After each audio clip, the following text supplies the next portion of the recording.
Okay, my apologies for being tardy, um, but I don't believe that there's any public comments, Nope. and so we can begin. Great. All right. Well, we wanted to provide a lame duck update, and I don't know, Chris, do you want me to try pulling that up? I was thinking that your presentation is the one that I was planning to walk through. Do you, since it's yours, do you want to provide that, or do you want me to kind of walk through it? What makes the most sense? No, I think if you're comfortable with the information on it, I can verbally go through it and then just make sure there's opportunity for members of the committee to expand and ask questions, if that makes sense. That makes sense. All right. Do you have the ability? There you go. Good. All right. Well, members of the committee, thank you for this opportunity. It seems like every time we provide an update, we tell you how hectic and crazy things are. This is no exception. There's a lot that's happening that is impacting schools. And unlike, prior lame duck years, it's a little bit different. Although there is some legislative activity, you also are seeing movement at the federal level that's significant and worthy of discussing. And you're also seeing a lot of things administratively happen as we work through this pandemic. So hopefully I can give you some insights into all those various components, which certainly impact our efforts and operations. So within this agenda of this presentation, I wanted to give you a vaccine update of what we've heard from the Michigan Department of Health and Human Services. Also provide you a general update regarding the Michigan Department of Health and Human Services, given that they've become the primary lead of issuing the emergency orders and the guidance by which schools are operating under and other sectors of the economy are operating under.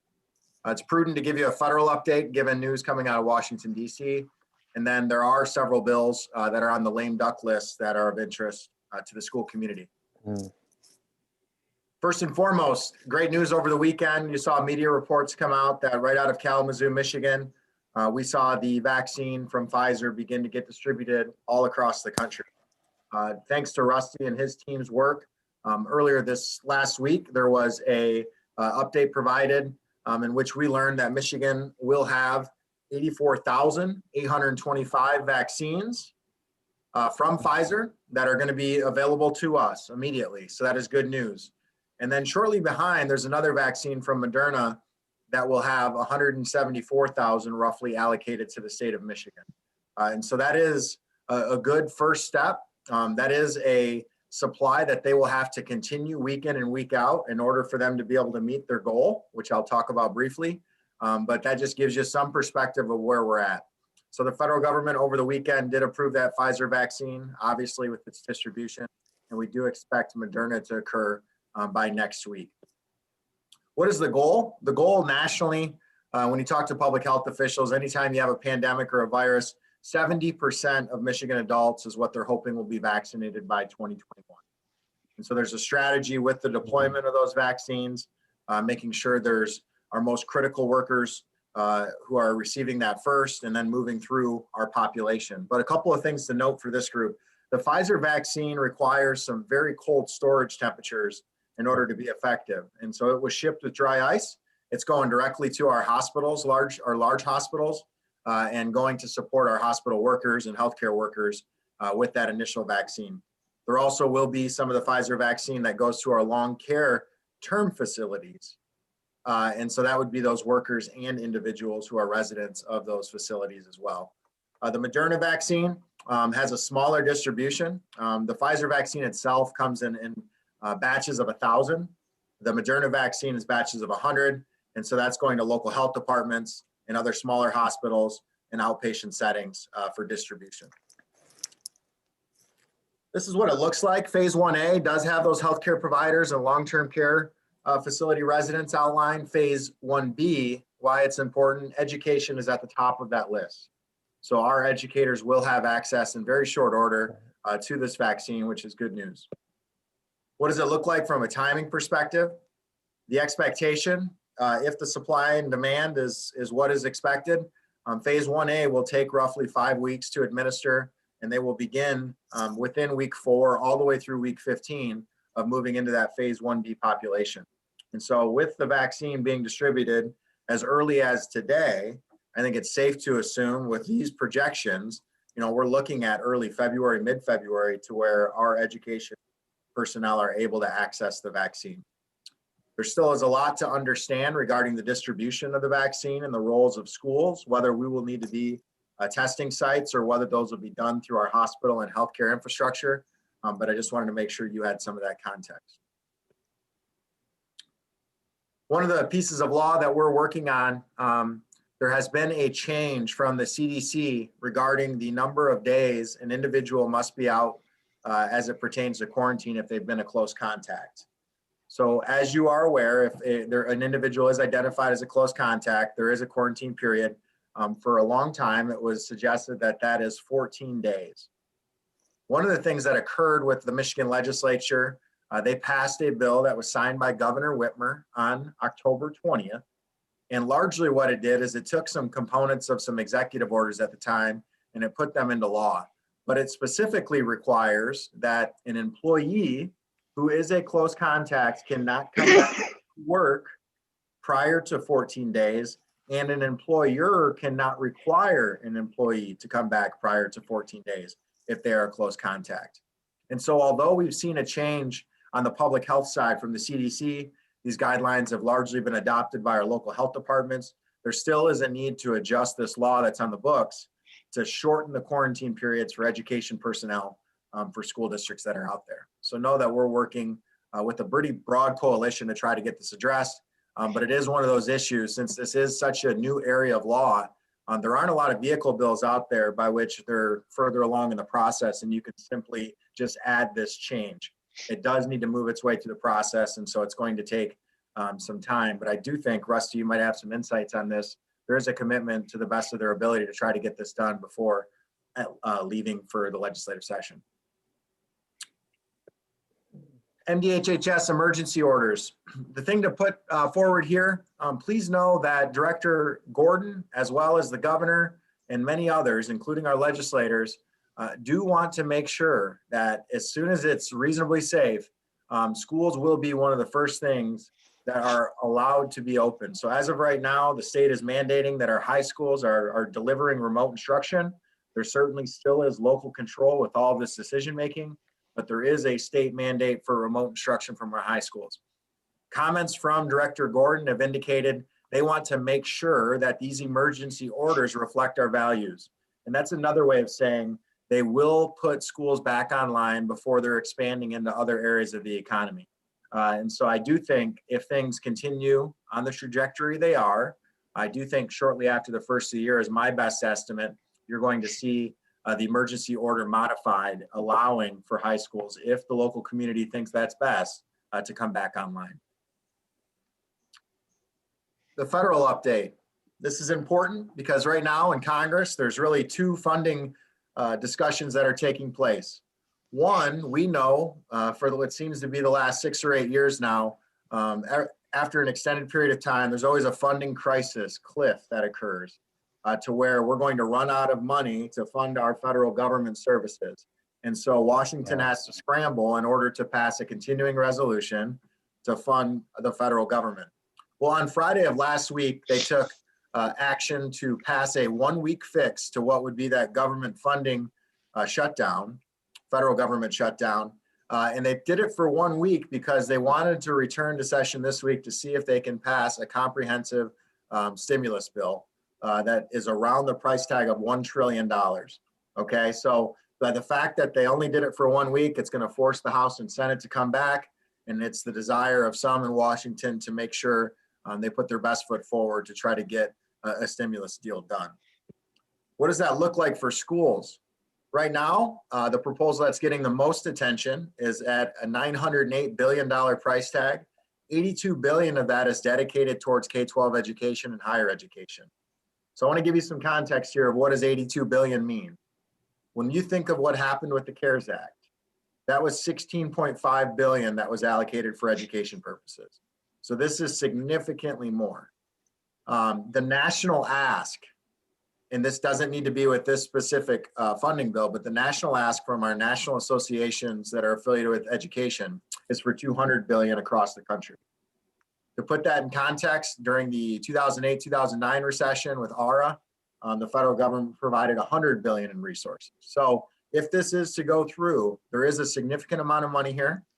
What you should know as board members, a big chunk of that money will flow through a Title I-A allocation, which means districts who serve students who have at risk will receive additional funds per those funding formulas that are outlined. So just be aware of that.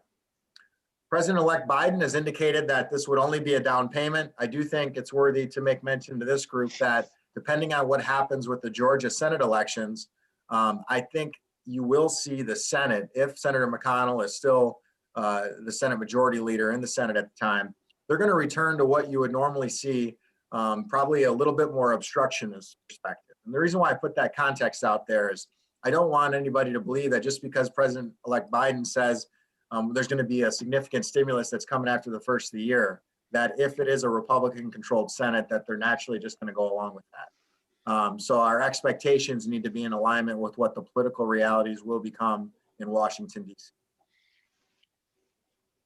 Another topic that is of interest to those in the school community, assessment and accountability. We know that last year, the M-STEP assessment was suspended. We know that the accountability provisions that are attached to that assessment were suspended as a result of the pandemic. There's been one thing that's happened that's been significant. The first being our state applied, Superintendent Rice and the Board of Education applied for an additional waiver for this school year from the M-STEP and the accountability provisions to Secretary DeVos. Secretary DeVos issued a national communication that basically said at that time she was not entertaining any waivers to the federal requirement of testing and assessment for the 2020-21 school year. Since that time, the federal government has suspended its NAEP test, okay? And the NAEP test is done nationally. It's done with a sampling of students. And so it's a much smaller subsection, but they basically said because there's so many students who are remote and given the pandemic, it would not make sense to administer the test, nor would the data be valid and reliable. And so they have suspended their own assessment. They've been silent thus far on whether or not they're going to further suspend the state mandated assessments that are coming this spring. But we have heard comments out of President-elect Biden that says his camp indicated we should expect some common sense relief. And so things are trending in that direction as this virus has persisted. And as we've seen so many students be remote, I would expect the federal government to come in and provide some relief in this space. Superintendent Rice has indicated they will, once President-elect Biden takes office and has a Secretary of Education in place, they will apply for an additional waiver to the federal government.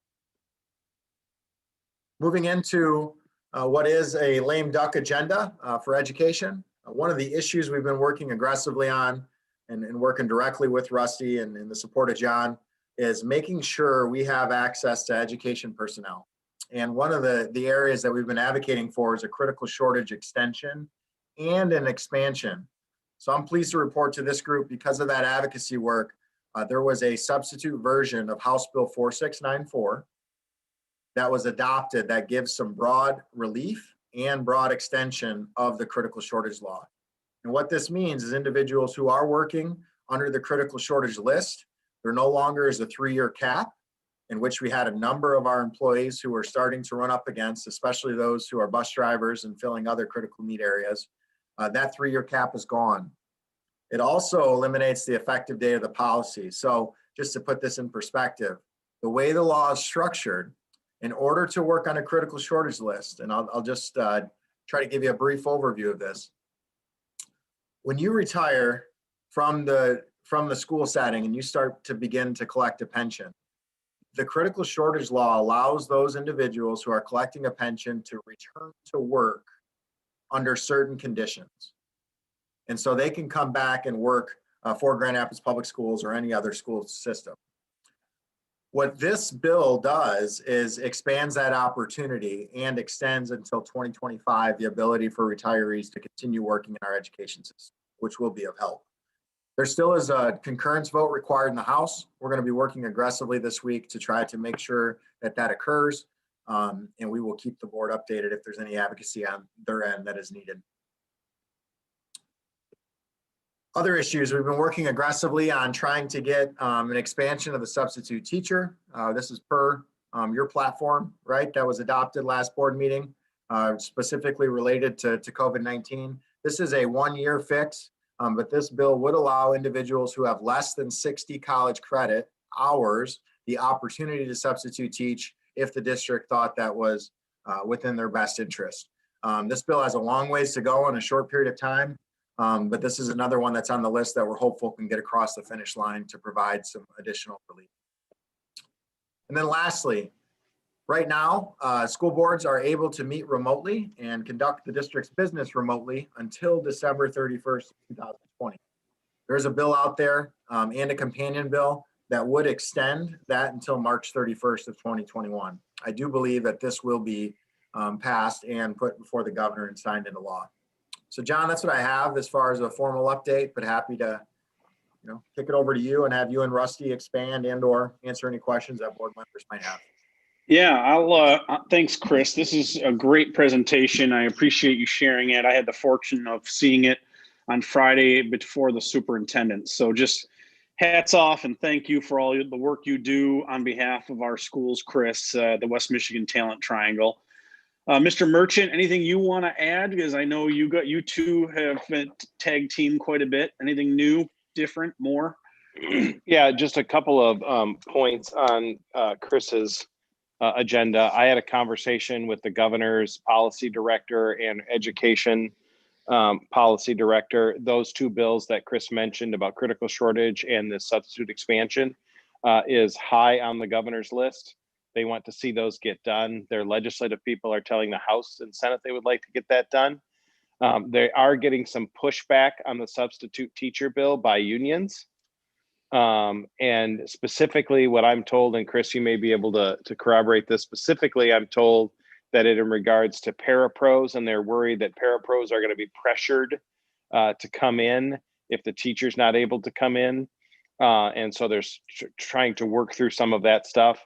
I can tell you, I didn't get from the administration that they thought that concern was valid enough to not sign the bill. But I think there may be some work happening on that. And that the critical shortage one is obviously the one that the administration has been supportive of, and they want to see both of those get done. In terms of calendar, Senate is not in tomorrow, but the House is in all 3 days this week. Senate is 2, and then sounds like the House is going to come back for 1 day next week, unfortunately. But because they lost a week due to COVID, they're going to be expanding that. So those are the main issues. We understand this group and this board wants to talk about evaluations and third grade reading and all the things that go on to that. We have had some really good and positive conversations. There just was not the oxygen in the room to be able to do that right now. But I know that there will be a different feel to the legislature when it opens up in January. We had a long conversation with some folks, and there may be a supplemental funding bill passed before the appropriation committee members are even named to the committee. So everything we know about sort of the timing of the legislature in January gets started real slow, and we have lots of pomp and circumstance. None of that is really going to happen this time. You could have a supplemental, the second or third week of January and some funding. And I think a lot of legislators are hopeful the feds do something because they could begin to appropriate those dollars in a supplemental like that. So we're in contact with the governor's office and legislative readers on a regular basis, just to sort of, we've let them know what the agenda is and sort of what's important to us. So that's sort of where we are. That's great. And I would just add, so I know that the board members were contacted by the Grand Rapids Area Chamber of Commerce. I have been in active conversation with Alexa to kind of talk through the art of the possible. And so, Rusty, I know I owe you a memo on some of the proposed changes that we're looking at, but had been working with Dr. Roby and Dr. Gorman, and we have some ideas and suggestions that we're hoping to get some support for. That would be our consistent, 100% consistent with your COVID legislative platform. but would also maintain the intent of both third grade reading law and the evaluation law. And so we're going to continue to try to work through that. I mean, right now, all 5 of your priorities are kind of somewhat either actively in play, or certainly we're in active conversations and trying to advance it. So we're going to continue to push that. Are there any questions about lame duck, your platform, or other kind of legislative related issues? I have a question that I don't think we know the answer to, but I'm curious, so we'll see. Vaccines are not approved for children under the age of 16 as of yet. So are you hearing anything, knowing, of course, you guys are not public health officials or medical doctors, but do we have any sense of what's going to happen for our children? This morning, I was on a call that had Muskegon County health official from their hospitals, and they did indicate that trials are underway for younger populations. There's nothing yet to suggest there's cause for concern of why it wouldn't be appropriate. But when you get into the vaccination policy conversation, whether it's employers requiring it and or the state mandating it, that is a very heavy policy discussion that is going to need to be had. But as of right now, the access for children, the best estimate at this time was probably late fall that was given to me earlier today. Wonderful, thank you. I don't have anything I can add there. That's perfect. Me That answers neither. my question. Thank you. I will say though, in having conversations with the governor's office, I think their feeling about schools, even more than it was 4 months ago, is get them in school and get them in front of teachers. So that is a somewhat of a shift, I think, from what we saw certainly last year and at the beginning of the year. And I think that's why you saw the dichotomy in the K through 8 and then the high school one. In the conversations that I have with the administration, it is, how do we get more tests to schools to get them to open? How do we include them in the vaccine earlier to get them back in the classroom? That is something that is very much in their wheelhouse right now. I had a question, and John, you kind of alluded to this, and that is that that we are aligning with the COVID perspective, for lack of a better word, or legislation or something like that. Yeah, your legislative platform that was approved recently by the full board, those the 5 key items, one's around equitable funding and targeted at COVID learning loss, teacher administrator evaluation, critical shortage list extension and expansion, read by grade 3 loss suspension or extension, and the substitute teacher pool expansion. Those are the 5 top priorities, and we're working on all 5 of them.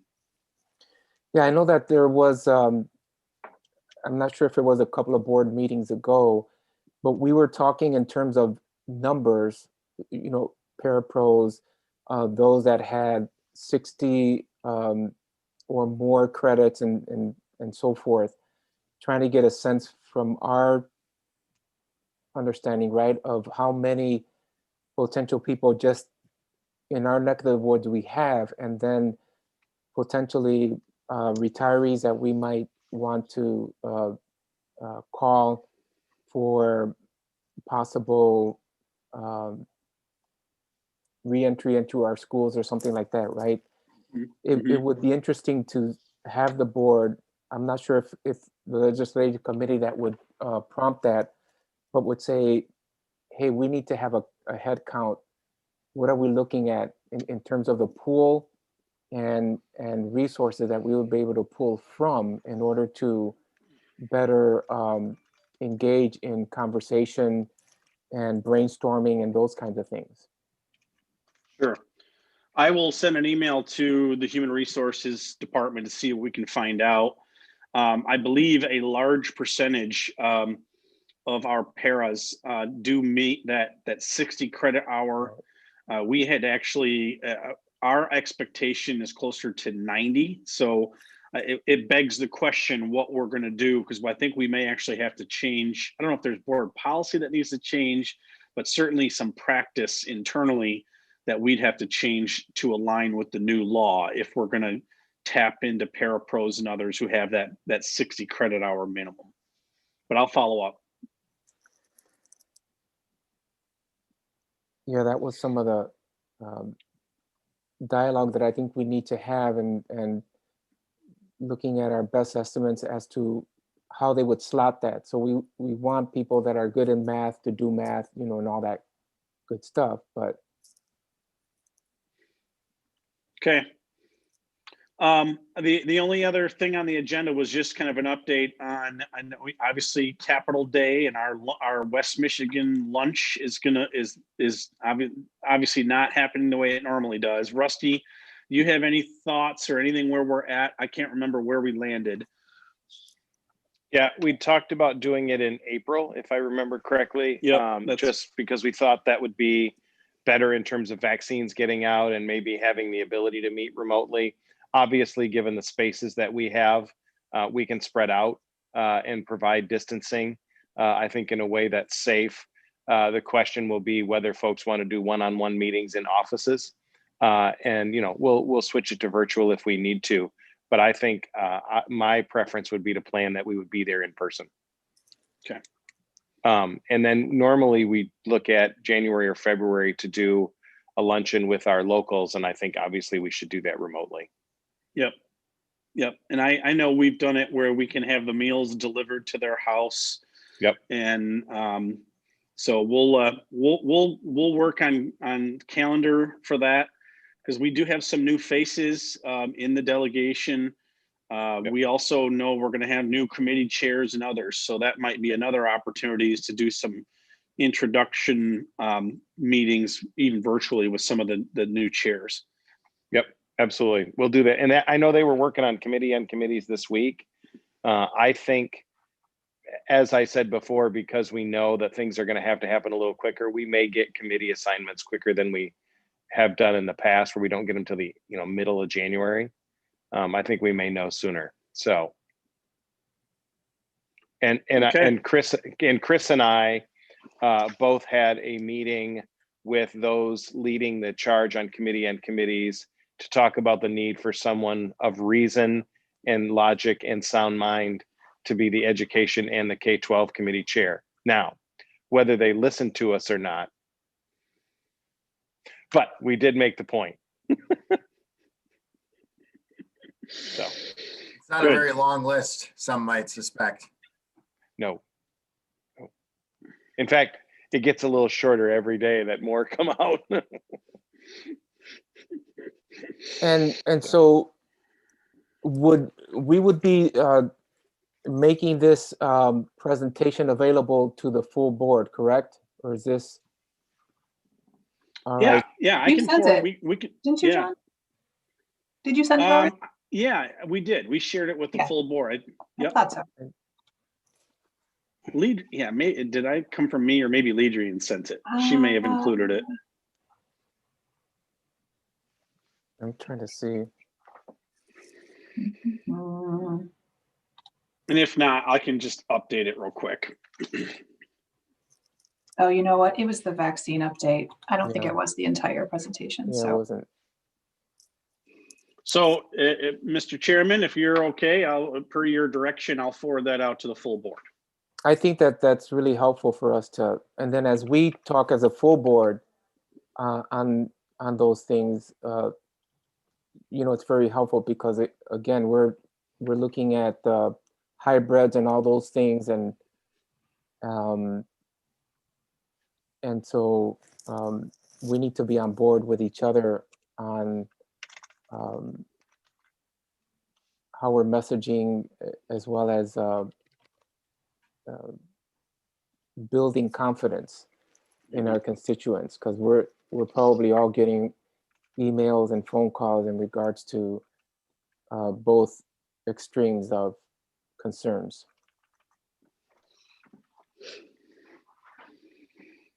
Absolutely. And so that concludes what we have on the agenda today. Are there any other questions or comments?